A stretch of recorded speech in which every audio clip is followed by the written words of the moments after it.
नमस्कार, मैं हूं विज्ञान प्रकाश और पेश है इस हफ्ते का परिवर्तन। इस हफ्ते जिस शख्सियत के बारे में हम बात करेंगे उनकी बहुत बड़ी भूमिका है मेरे हिसाब से इन चुनावों में भारतीय जनता पार्टी के लिए। जिक्र कर रहे हैं हम केशव प्रसाद मौर्य का। तो आगे बढ़ने से पहले, क्या है केशव प्रसाद मौर्य की कहानी, शुरुआत के दिन और कैसे वो कहां से कहां तक पहुंचे भारतीय जनता पार्टी।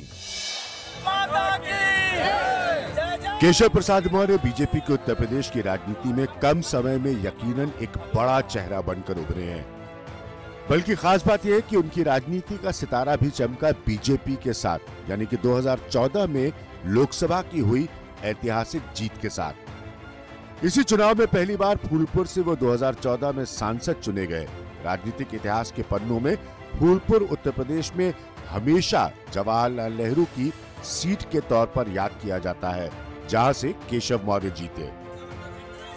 जमीन से जुड़े और संघर्ष करके ऊपर आने वाले केशव मौर्य कौशाम्बी के सेराथू के कसाया गांव के रहने वाले हैं। उनके पिता वहीं चाय की दुकान चलाते थे और वो उस दुकान के चलाने में उनकी मदद करते थे। साथ में केशव अखबार भी बेचते थे। शुरुआती समय से ही उनकी कट्टर बीजेपी के हिंदुत्व की छवि रही है। वजह इसकी है कि वो 15 साल की उम्र में ही विश्व हिंदू परिषद से जुड़ गए और 1989 से 2002 तक प्रदेश संगठन में विश्व हिंदू परिषद के वो मंत्री भी रहे। साथ में 18 साल तक वो वीएचपी के प्रचारक भी रहे। वो राम जन्मभूमि आंदोलन से भी जुड़े रहे और 1990-91 में वो सेंट्रल जेल नैनी में भी बंदी रहे।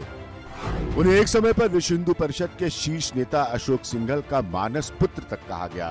लेकिन चुनावी राजनीति में असली इम्तिहान होता है चुनाव जीतना, और शुरुआत में केशव प्रसाद मौर्य इसमें बुरी तरह से फेल हुए।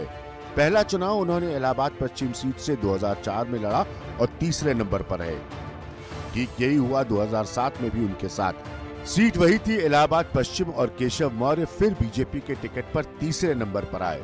मगर 2012 ने सियासी नसीब बदला और वो लड़े और जीते उस सीट से जहां के वो थे, यानी कि सेराथू। इस बार भी वो वहीं से चुनाव लड़ रहे हैं।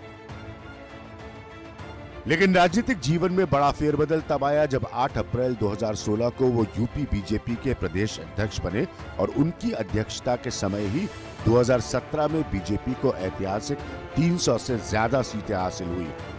केशव मौर्य का नाम मुख्यमंत्री बनने के लिए भी सामने आया, लेकिन बाजी हाथ लगी योगी आदित्यनाथ के और केशव मौर्य को उप मुख्यमंत्री बनकर ही संतोष करना पड़ा।